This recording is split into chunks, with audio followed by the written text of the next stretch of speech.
मिळतील तिथे तुम्हाला स्थान नसेल वाडी टू वाडी, कारण अशा प्रकारचा नियम आपण करणार आहोत. कारण संघ खूप वाढले सुद्धा आहेत आणि आपल्याला गाव टू गाव क्रिकेट खेळायचं आहे. आणि एकदम जर तुम्हाला म्हणायला लागेल की वाडी टू वाडी, उद्या सकाळी तुम्ही म्हणाल घर टू घर, घराणं टू घराणं, गुरव टू गुरव, अशा प्रकारे एवढ्या खाली आपल्याला जायचं नाहीये. नक्कीच नक्कीच कुठेतरी या क्रिकेटला प्लॅटफॉर्म मिळणं गरजेचं आहे. गाव टू गावच्या माध्यमातून गावासाठी चांगलं क्रिकेट चाललंय. सिंधुदुर्ग मध्ये असेल, पालघर मध्ये असेल, भिवंडी मध्ये असेल, रायगड मध्ये असेल, या माध्यमातून गेली कमीत कमी 4 ते 5 वर्ष गाव टू गाव मधून चांगले चांगले प्लेयर आलेत. परंतु गाव टू गाव क्रिकेट चांगलं खेळत असताना तुम्ही ओपनचे क्रिकेट पण खेळा, ओपनच्या क्रिकेट मधून देखील नाव करा. आता मात्र या ठिकाणी बॉलिंग मार्कवरती आहे आयुष, सामना करेल लेफ्ट हँड बॅट्समन अनिकेत. आता मात्र स्विच इट करण्याचा प्रयत्न, परंतु एज घेऊन जातो या ठिकाणी, एका रनापासून काही रोखू शकत नाहीत. आणि सर शिवशक्ती तिर्लोट संघाचे जर विचार केला ना सर, तर कुठेतरी ही दुपारची हवा जी निघाली आहे आणि अशा प्रकारच्या उजव्या हाताने खेळणाऱ्या फलंदाजाला जर हवेचा जर ओघ बघितलात ना सर, तर तुम्ही डाव्या बाजूला हवा सुटली आहे आणि अशा वेळी तुम्हाला उजव्या हाताने फलंदाजी करणारा फलंदाजी गरज असताना तुम्ही दोन्ही डावखुऱ्या फलंदाजांना मैदानात उतरलाय. कुठेतरी रणनीतीमध्ये चूक होताना दिसते इथे मात्र तिर्लोट संघाची. कारण हवेचा जर ओघ बघितला तर उजव्या हाताने खेळणाऱ्या खेळाडूला बस टायमिंग करण्याची गरज आहे आणि असं असताना दोन्ही डावखुरे फलंदाज उजव्या हाताने खेळण्याचा प्रयत्न करतायत. मात्र क्षमता आहे, स्विच इट करण्याची देखील क्षमता आहे, या दोन्ही खेळाडूंमधील क्षमता आहे. वाऱ्याचा पुरेपूर फायदा घेण्याचा प्रयत्न 100% करतील, परंतु तुमची खेळी देखील या ठिकाणी दाखवा. या ठिकाणी जर तुम्ही चांगला फटका मारलात तर नक्कीच आमच्या कॉम बॉक्सून तुमच्याबद्दल चांगले शब्दसुमनांची या ठिकाणी फुलं पडतील. परंतु या ठिकाणी तुम्ही वारंवार स्विच इट करण्याचा प्रयत्न करतात, वाऱ्याचा फायदा घेण्याचा प्रयत्न करतात, परंतु त्या प्रकारची गोलंदाजी देखील गोलंदाज करतोय. आणि निश्चितच प्रणय दादा एवढं शक्य नाहीये. तुम्ही डावखुऱ्या फलंदाजाला प्रत्येक चेंडूवरती तुम्ही स्विचआउट प्रकारचा फटका मारणं ते सोपं नाहीये क्रिकेटमध्ये. तुम्ही एखाद दुसरा फटका एका षटकामध्ये खेळू शकता, परंतु इथे तुम्ही प्रवाहाच्या विरुद्ध म्हणजे दिशेच्या विरुद्ध डाव्या हाताने खेळणारा फलंदाज तुम्ही वारंवार उजव्या हाताने फलंदाजी नाही करू शकत. आणि म्हणूनच तिर्लोट संघाची कुठेतरी करणाऱ्याची रणनीती मी मात्र म्हणतोय की इथे थोडीशी चुकलेली दिसते. कारण दोन्ही सलामीवीर डाव्या हाताने खेळणारे पाठवलात, ही एक मोठी चूक म्हणावं लागेल. कारण जर हा उजव्या हाताने खेळणारा फटका असता तर हा निश्चितच 6 धावांसाठी गेला असता. आता मात्र या ठिकाणी गच्चा क्षेत्ररक्षण होतंय. ज्या ठिकाणी फक्त एकच धाव निघाली असती त्या ठिकाणी बोनस म्हणजे रेशन कार्डवरती जशी वाढीव साखर मिळते त्या प्रकारचे 3 रन देऊन बसला. आता मात्र या ठिकाणी संघाची धावसंख्या वाढते, संघाची धावसंख्या होते 6.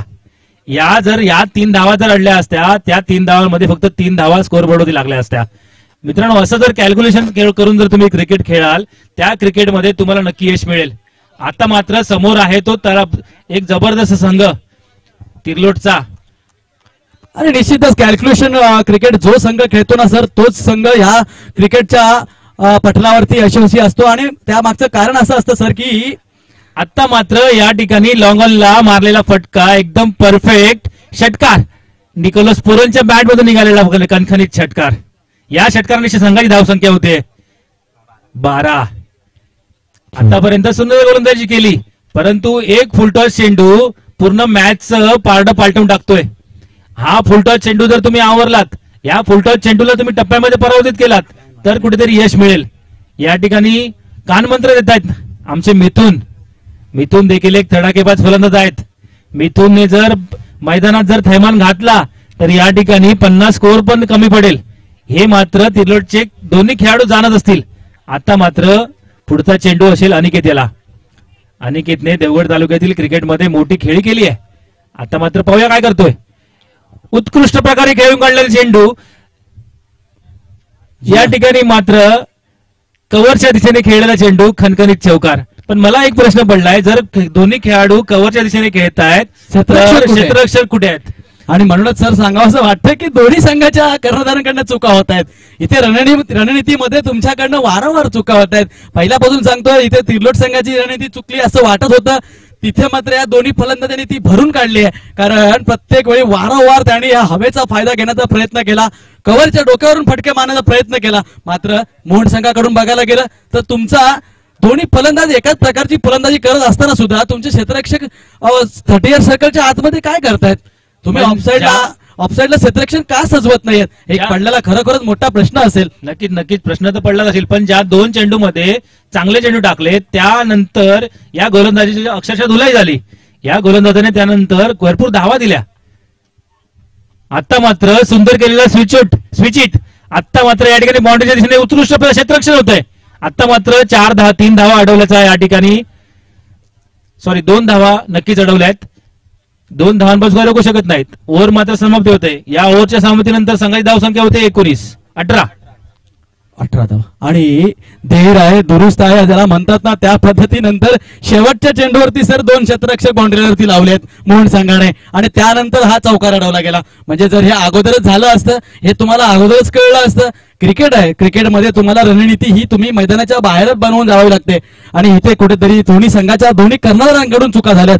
मात्र पाहायचं ह्या चुकांमधून कोण सुधारतोय, कोण बहरतोय आणि कोण आपलं कोणता संघ आपलं जे कामगिरी आहे ती वाढवते आणि या स्पर्धे ह्या सामन्यामध्ये विजयी ठरते. हे पाहणं निश्चितच योग्य ठरणार आहे.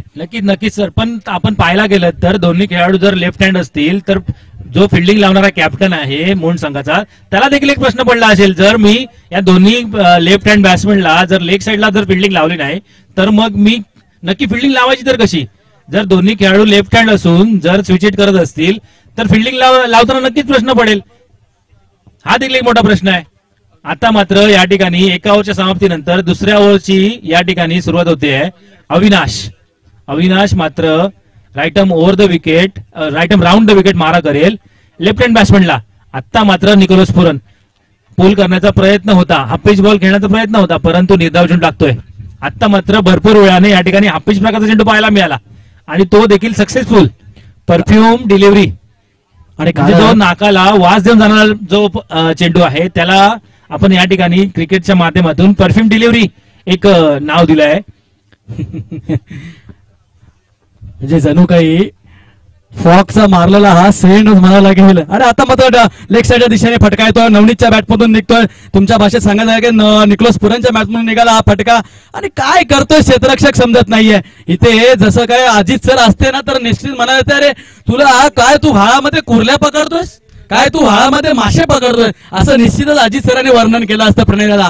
नक्कीच या ठिकाणी अजितने सांगितलेली जी गोष्ट, तुम्ही सगळं सोडा, गुटखा सोडा, दारू सोडा, जमल्यास आयटमला पण सोडा, पण क्रिकेटमध्ये खेळत असताना कॅच सोडू नका. जर कॅच सोडलात बाकी सगळे परत येतील पण मॅच परत येणार नाही.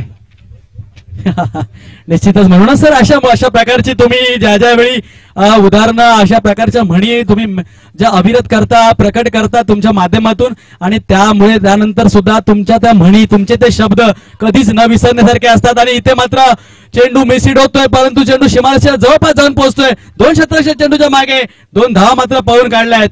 आणि पाहिलात ना सर की डाव्या हाताने फलंदाजी करणाऱ्या फलंदाजांना त्या क्षेत्रामध्ये तुमच्या लेग साईडला किती कठीण होऊन बसले चेंडू मारणं. म्हणजे तिरलोट संघाला जर सांगायला गेलं तर तिरलोट संघाने जाग्यावाल्या नारा दिला नाही, म्हणून या जाग्यावर आता लेग साईडला बॉल जात नाही. कसा जाईल सर, हवेचा एवढा वेग तुफान चाललाय. इथे मात्र तुमची रणनीतीच पहिल्यांदा चुकली आहे. तुम्ही डाव्या हाताने फलंदाजी करणाऱ्या दोन्ही फलंदाजांना पाठवलात. तुम्ही प्रत्येक वेळी तुमच्याकडून स्विच नाही निघू शकत, प्रत्येक वेळी तुम्ही प्रवाहाच्या विरुद्ध नाही खेळू शकत. आणि इथे चतुर गोलंदाज आहे आणि हा गोलंदाजाकडे वेग सुद्धा आहे. हा पण भाग देखील एक रणनीतीचा भाग असू शकतो, कारण या ठिकाणी लेफ्टी बॅट्समनचं काही चालत नव्हतं, त्या ठिकाणी मात्र नवनीत सारखा खेळाडू माघार घेतोय. आणि गरजेचं सुद्धा होतं सर, कारण तुम्हाला वारंवार तुम्ही स्वतःला दिसतंय की या मैदानामध्ये डाव्या हाताच्या फलंदाजीची आता ह्या टायमिंगला काही गरज नाहीये. कारण तुम्ही मोठे फटके मगाशी 2 पाहिलात, दोन्हीचे फटके चेंडू सीमारेषेच्या आतमध्ये अडकले. त्याच ठिकाणी जर उजव्या हाताने फलंदाजी करणारा तिथे जर फलंदाज असता तर त्या दोन्ही चेंडूंना स्टँड मध्ये डिपॉझिट केले गेले असतं. धावसंख्या झाली आहे 25. आता मात्र पुन्हा एकदा अविनाश या चेंडूवरती या सामन्यामध्ये या गोलंदाजीमध्ये थोडंसं बांधून ठेवलंय दोन्ही फलंदाजांनी आपल्याला वेगाने. दरम्यान एक मोठा फटका येतोय. आता मात्र चेंडू सरळ जातोय सीमारेषेच्या बाहेर. मिळतायत धावा 6. लॉंग ऑन काऊ कॉर्नरच्या बरोबर मध्ये या ठिकाणी मस्तकावर दस्तक दिली आहे. या ठिकाणी खणखणीत षटकार मारलाय अनिकेतच्या बॅट मधून. या ठिकाणी मात्र अनिकेत दाखवून देतोय की माझी रणनीती काय असेल. पहिल्या ओव्हरमध्ये स्विचचे शॉट खेळले, परंतु त्या ठिकाणी फिल्डर लावायला या ठिकाणी परावृत्त केलं. मात्र त्यानंतर लेग साईडच्या दिशेने शॉट खेळायला सुरुवात केली. आता मात्र काय कशा प्रकारची रणनीती असेल. अविनाशच्या बॅट मधून निघालेला हा आणखीन एक खणखणीत या ठिकाणी सुंदर झेल, या ठिकाणी झेलबाद होतोय. नक्कीच प्रणय दादा, मी मगाचपासून सांगतोय तुमच्या तोंडून निघतोय हा गेला षटकार, परंतु या हवेमुळे हा फटका अडवला गेलाय. चेंडू सीमारेषेच्या आतमध्ये पडला गेला आणि इथे अनिकेतच्या स्वरूपात गडी मात्र बाद होतोय. आणि म्हणूनच मला सांगायचं होतं की तर डावखुरे फलंदाज तुमच्याकडे खूप चांगल्या प्रकारे खेळणारे आहेत, परंतु त्याचबरोबर तुम्हाला इथे उजव्या हाताने खेळणाऱ्या फलंदाजाचा विश्वास दाखवणं गरजेचं होतं. कारण एकटा अनिकेत, एकटा नवनीत तुमच्या संघामध्ये खेळत नाहीये, तर उर्वरित 11 खेळाडू सुद्धा संघामध्ये आहेत. आणि त्यामुळेच परिस्थितीचा फायदा उचलणं, परिस्थितीला मध्ये कशा प्रकारे तुम्ही जोखून देऊन कशा प्रकारची रणनीती तयार करतात त्यावरती तुमचं डिफेंडिंग असतं विजयाचं समीकरण. जर भांडूप ठिकाणी पाहिला सर, गोलंदाजांनी प्रत्येक वेळी हाफपिच प्रकारचे चेंडू टाकले, कारण त्या मैदानामध्ये हाफपिच प्रकारच्या चेंडूवरती मोठे फटके येत नव्हते, तिथे गडी बाद होत होते. आणि त्याच पद्धतीचं जर पाहायला गेलं तर इथे डावखुऱ्या फलंदाजीची अगदी संध्याकाळपर्यंत काही उपयोग नाहीये, कारण ही जी हवा सुटते या मैदानावरती, या हवेचा पुरेपूर उपयोग मात्र उजव्या हाताच्या फलंदाज होतो आणि त्याचा फायदा करून घेणं गरजेचं असतं. इथे ठिकाणी मी माझ्या लेफ्ट साईडला पाहतोय आमचे मनोज वेद्रुक या ठिकाणी उपस्थित आहेत. आम्ही मनोज वेद्रुक यांना विनंती करू की आपण या ठिकाणी कॉम बॉक्स मध्ये यायचंय आणि खुर्चीचा मान राखायचा आहे. ठीक आहे, धन्यवाद. नक्कीच तुमचं लक्ष गेला आणि हा मोठा खेळाडू आहे सर, कारण मी गेल्या वर्षी या खेळाडूचं वर्णन केलं होतं की मी पाहिलेला मॅग्रात, असा प्रकारचं त्याच्याबद्दल शब्द सुमना मी ही केली होती. कारण आता तो वयाच्या 42 वर्षामध्ये आहे आणि तरी सुद्धा त्याच्या गोलंदाजीचा टप्पा, त्याच्या गोलंदाजी लाईन, त्याच्या गोलंदाजी लेंथ आणि त्याच्या गोलंदाजीचा वेग अजूनही तोच आहे. आणि म्हणूनच हा मी पाहिलेला मॅग्रात, कारण तुम्हा सगळ्यांनी तुम्ही त्याचं क्रिकेट पहिल्यापासून पाहिलं नाही, मात्र त्याला मी अगदी जवळपास लहानपणापासून पाहत आलोय आणि म्हणूनच अशा प्रकारचं वर्णन त्याचं या शब्दात मी करू शकतो. आता मात्र या ठिकाणी बॉलिंग मारवरती मिथून काय भन्नाट प्रकारची गोलंदाजी टाकतोय. बॉल थोडासा कडा घेऊन लेग साईडच्या दिशेने जातोय, या ठिकाणी 4 धावा मिळत आहेत. एवढा भन्नाट प्रकारचा चेंडू पाहायला मिळाला. आतापर्यंत मिथून कुठे होते. हा याच भन्नाट प्रकारची गोलंदाजी आतापर्यंत झाली पाहिजे होती. आता मात्र या ठिकाणी स्लॉग ओव्हर मध्ये मिथून ओव्हर करतोय. मिथूनने आतापर्यंत या ठिकाणी डान्सच्या माध्यमातून पूर्ण जगताला आपल्या मूवीच्या माध्यमातून दाखवून दिलं. आता मात्र या ठिकाणी मोहनगावचा मिथून याला मात्र दाखवून द्यायला लागेल. या ठिकाणी झेल सुटतोय, या ठिकाणी थोडंसं आउटफील्ड खराब असल्या कारणाने या ठिकाणी थोडासा या ठिकाणी फिल्डर बाचकतोय आणि मला वाटतं या ठिकाणी झेल दान करतोय. प्रयत्न चांगले होते परंतु यश मिळालं नाही. संघाची धावसंख्या होती 36. धावसंख्या साजेशी आहे, परंतु शेवटचं ओव्हर आहे, स्लॉग ओव्हर आहे. या ओव्हर मध्ये किती धावा निघतात ते देखील पाहावं लागेल. आता मात्र दोन्ही खेळाडू राईट हँड वाऱ्याचा उपयोग कशा प्रकारे करतात ते पाहायचंय. षटकार चौकार या कशा प्रकारे मारतायत ते पाहायचंय. मगाशी मात्र दोन्ही लेफ्ट हँड होते, आता मात्र दोन्ही राईट हँड. आता मात्र भन्नाट टाकणारा चेंडू मिथून. आता मात्र सुंदर या ठिकाणी विकेट किपरच्या हातातून विसावतोय, परंतु थोडस या ठिकाणी विकेट किपर मिस होत आहेत, परंतु मिस झाल्यानंतर या ठिकाणी रनआउट करताना मात्र यश मिळते. अविनाश बाद होऊन परततायत. मिथून यांनी आतापर्यंत चांगली गोलंदाजी केली. आपल्या संघासाठी मी गोलंदाज नाही, परंतु आज मला गोलंदाजी करावी लागेल. आज मला या ठिकाणी गोलंदाजी धुरा सांभाळावी लागेल. आज मला या ठिकाणी माझ्या गावासाठी काहीतरी करावं लागेल. आणि मात्र त्यांची जागा सांभाळली जात आहेत. शुभम नक्कीच कुठेतरी सर आपण मगासपासून म्हणत होतो की माफ करा तिरलोट संघाने दोन्ही खेळाडू सलामीवर काय पाठवले, परंतु त्यानंतर कुठेतरी आता मात्र माहित पडतंय की या संघाकडे उजव्या हाताने खेळाडू खेळतायत, त्यांच्यामध्ये तेवढी अजून बॅट्समन चांगल्या प्रकारचे नाहीये. त्यामुळे कदाचित मला वाटतं डाव्या हाताच्या एक प्रॉपर क्रिकेटिंग शॉट खेळणारे दोन्ही फलंदाजांना उतरवलं गेलं होतं. जर तुमच्याकडे अशा प्रकारचे आणि पहा ना, असं कुठेतरी वर्णन करताना, असं कुठेतरी तुम्हाला खुणवताना, असं कुठेतरी मी दुखवत होतो आणि त्या दुखवलेल्या शेरने काय प्रकारचा फटका खाऊन काढलाय, काय प्रकारचा अप्रतिम षटकार मारला इथे. दाखवून दिलंय की मित्र तू चुकीचे बोलतोयस, की तिर्लोट संघामध्ये उजव्या हाताने खेळणारे खेळाडू एवढे चांगले नाहीयेत, हे कुठेतरी तू आमच्या वर्णी लावतोयस.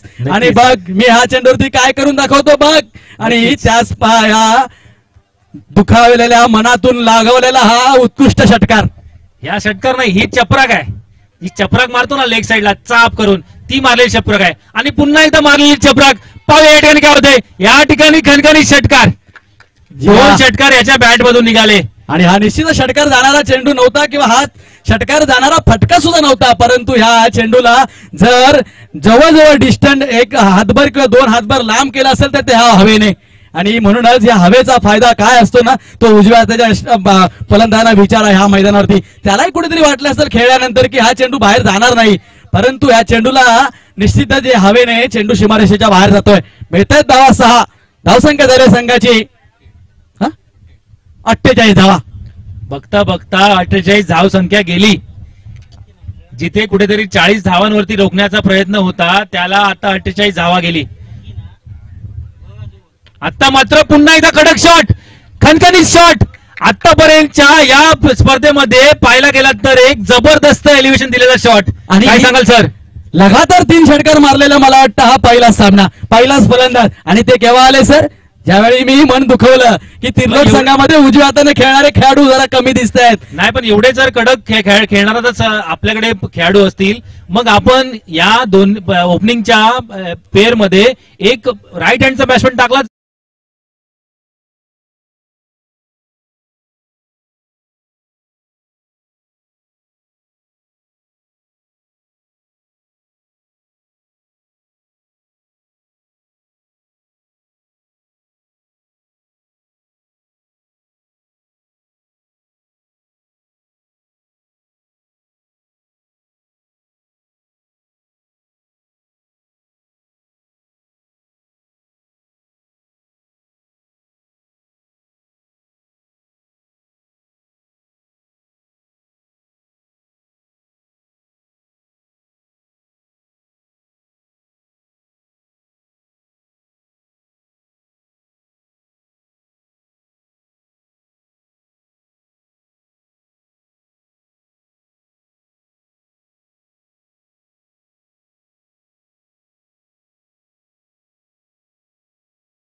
सामना सुरू होतोय. अनिकेत गोलंदाजी मार्कवरती.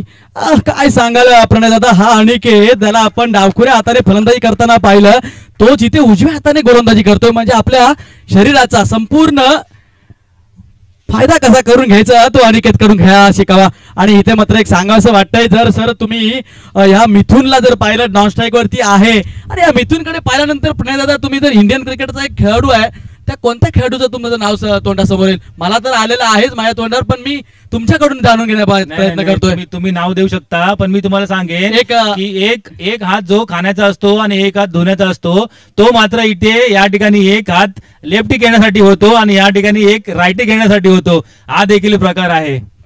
ठीक आहे, खरोखरच मानलं पाहिजे अनिकेतला.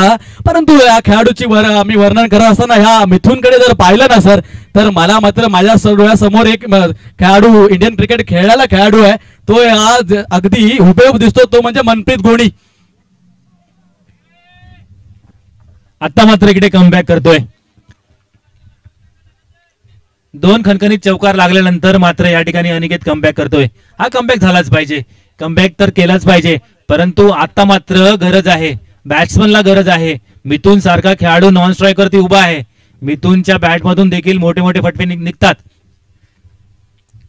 आता मात्र या ठिकाणी सुंदर गोलंदाजी, आता मात्र सन्मान केलाय, चांगल्या बॉलचा सन्मान केलाय आणि इतका उत्कृष्ट बॉल देखील टाकला होता. निश्चितच अनिकेतला ही गोष्ट समजून चुकली. पहिल्या चेंडूवरती मी जो चेंडू हाताळला होता तो थोडासा ऑफस्टंपच्या बाहेर टाकला होता आणि त्याचा पुरेपूर फायदा उचलला होता तो निलेशने.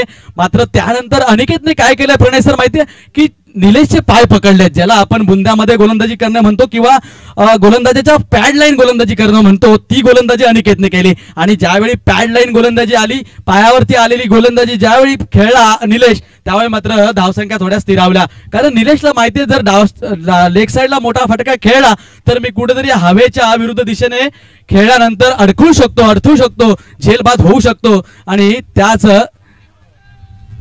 आता मात्र या ठिकाणी मिथुन थोडासा बीट होतोय. मिथुन कडनं अपेक्षा असतील, संघाला अपेक्षा असतील, प्रेक्षकांना देखील अपेक्षा असतील, कारण हा खेळाडू मोठ्या शरीरयष्टीचा आहे.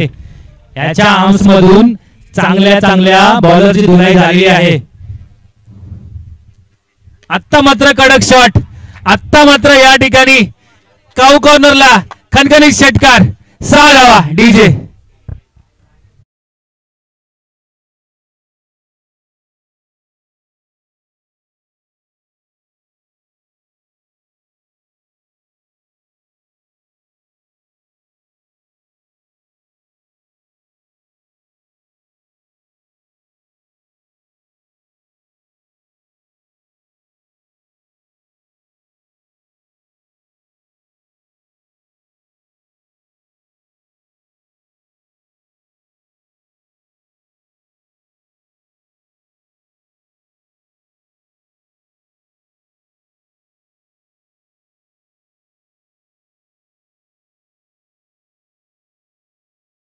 एकपणाचे भरती पाणी मातीच्या घागरी, एकी कशी असावी. गंगा यमुना या ठिकाणी नद्यांचा देखील उल्लेख या गाण्यामध्ये पाहायला मिळतोय. नक्कीच महाराष्ट्र विविधतेतून एकता. आताच 1 मे जवळ येतोय, महाराष्ट्र दिन. आणि सर एक सांगायची एक गरज वाटते की तुम्ही म्हणालात की ह्या जी मिथुनकडे पाहिल्यानंतर जर तुम्हाला म्हणाल की ह्या फलंदाजामध्ये, ह्या माणसामध्ये काय ताकद भरली आहे, याची शरीरयष्टी जरी तुम्ही पाहिला तर जवळजवळ त्याच्या समोर जर 10 गडी आले तर त्यांना एका हाताने या 4 मुंड्या चित करू शकणारा एवढा ताकदीचा हा फलंदाज आहे. मात्र क्रिकेटच्या पटलावरती सर ताकदीची गरज नाहीये. तसं असतं ना तर युजवेंद्र चहल पोलार्डच्या समोर कधी गोलंदाजी करू शकला नसता. म्हणून इथे स्किलचा विजय असतो, इथे तुमच्याकडे कौशल्य लागतं, इथे ताकदीची गरज नाहीये. नक्कीच सर, तुम्ही तर यजुवेंद्र चहलचं तुम्ही उदाहरण दिलात. मी तर सचिन तेंडुलकर सारख्या खेळाडूचं उदाहरण देईल. कारण ज्याला क्रिकेटचं देव मानलं, त्या क्रिकेटच्या देवाने भल्या बॉलर लोकांची अक्षरशः पळताभुई करून सोडली. आणि ते सगळे बॉलर असे होते, अगदी पाकिस्तानचा बॉलर जर पकडला गेला, शोएब अख्तर, वासिम अक्रम, अशा दिग्गज बॉलर लोकांना त्यांनी पळताभुई थोडी करून ठेवली. आणि सर ते सुद्धा वयाच्या 14व्या वर्षी, ज्यावेळी त्यांनी टेस्ट क्रिकेट डेब्यूमध्ये केला त्यावेळी साधनं पण क्रिकेटची कमी होती सर. तुमच्याकडे वेअरिंग करण्यासाठी डोक्यामध्ये घालण्यासाठी हेल्मेट सुद्धा मिळत नसायची किंवा नव्हती त्यावेळी. अशा परिस्थितीमध्ये त्या सचिन सरांनी ज्या प्रकारचं क्रिकेट खेळलं ते आज अनेक वर्षानुवर्ष गाजणार आहे. आणि एक वेळी तर पाकिस्तान समोर खेळत असताना त्यांच्या नाकाला चेंडू आदळला होता. त्यानंतर त्यांच्या तोंडून मुखून निघालेला तो शब्द अजूनही प्रत्येक खेळाडूच्या तोंडी असू शकतो, प्रत्येक खेळाडूच्या काळजामध्ये घुसला तो की तो शब्द कोणता होता सर तुम्हाला आठवत असेल? मैं खेलूंगा. सिद्धू पाजीने त्या क्षणाचं वर्णन सांगितलं होतं की काय प्रकार घडला होता. आणि त्यानंतर तो 14 वर्षाचं एक लेकरू, एक खेळाडू, अगदी लहान वयाचा असणारा ज्यामध्ये नाळ सुद्धा सुकली नव्हती असं म्हणतो ना आपण, त्या वयात असणाऱ्या त्या सरांनी त्यावेळी एक शब्द बोलला होता की मैं खेलूंगा. आणि खेळले तर असे खेळले, येणाऱ्या 24 वर्ष क्रिकेटच्या खेळपट्टीवरती खेळतच राहिले. नक्कीच सर. अशा दिग्गज खेळाडूंचा या ठिकाणी दिग्गज क्रिकेटचा भगवान सचिन तेंडुलकर यांचा उल्लेख होतच राहील आणि तो झालाच पाहिजे. आता मात्र या ठिकाणी बॉलिंग मार्गवरती यासीन चांगली गोलंदाजी करतोय, उत्कृष्ट गोलंदाजी करतोय. याला मात्र विरारनगरीमध्ये आपण पहिल्यांदा पाहतोय. याचं स्वागत असेल विरारनगरीमध्ये. आता मात्र माझ्या टीमसाठी कशा प्रकारे गोलंदाजी करतो पाहूया. आता मात्र सुंदर गोलंदाजी, आउट स्विंग कशा प्रकारे टाकावा त्या प्रकारची गोलंदाजी करतोय. थोडासा वाऱ्याचा देखील उपयोग या ठिकाणी होतोय, कारण वाऱ्याच्या स्पीड असा आहे की बॉल पडल्यानंतर थोडासा बाहेर, म्हणजे लेफ्टीसाठी जो नॅचरल स्विंग आहे, जो नॅचरल स्विंग निघतो राईट हँडच्या बॉलिंग मधून, तो मात्र या ठिकाणी आपल्याला दिसतोय. आणि मात्र परिणामी निर्धाव चेंडू निघतोय. पुढचा चेंडू यासीन याचा. आता मात्र थोडेसे या ठिकाणी निश्चितच या खेळाडूचं सर कौतुक करावं थोडं कमी असेल. आणि तुम्ही मगाशीच म्हणाला होता की ह्या खेळाडूला तुम्ही अजूनपर्यंत लास्ट सीन कधी म्हणजे झालाच नाहीये, आणि हा यासीन आज तोच आपलं नाव आमच्या मनावरती कोरण्याचा प्रयत्न करतोय. पहिल्यांदाच मैदानामध्ये दिसतोय हा खेळाडू मुंबईच्या या स्पर्धांमध्ये. मात्र काय कामगिरी करून दाखवतोय. सलग 3 षटकार ठोकले फलंदाजीमध्ये आणि गोलंदाजी सुद्धा काय उत्तम दर्जाची करतोय हा यासीन. तुम्ही मगाशीच म्हणाला होता की मी याला लास्ट सीन मला माहित नाही, परंतु तो यासीन दाखवून देतोय. सर तुम्ही चुकताय, तुम्ही आज माझा फर्स्ट सीन बघा. आता मात्र या ठिकाणी थोडस औपचारिकता राहिली असं वाटतंय, कारण 54 धावांचं या ठिकाणी लक्ष पार करत असताना या ठिकाणी धावसंख्या होतीये 19. आता मात्र भरपूर धावा पाहिजेत. आता मात्र जर परत या ठिकाणी कमबॅक करायचं असेल तर मित्रांनो 6 चेंडू 36 धावा, 6 चेंडूवरती 6 सिक्स मारायची गरज आहे. आता मात्र अशा ठिकाणी जर 6 चेंडू मध्ये 6 सिक्स मारायची गरज असताना आता तर नवनीत सारखा गोलंदाज चांगला गोलंदाज या ठिकाणी आता मात्र येतोय. नवनीत हे करणं कदाचित शक्य नाही, परंतु या क्रिकेटच्या पटलावरती अशक्य असं काहीच नाही.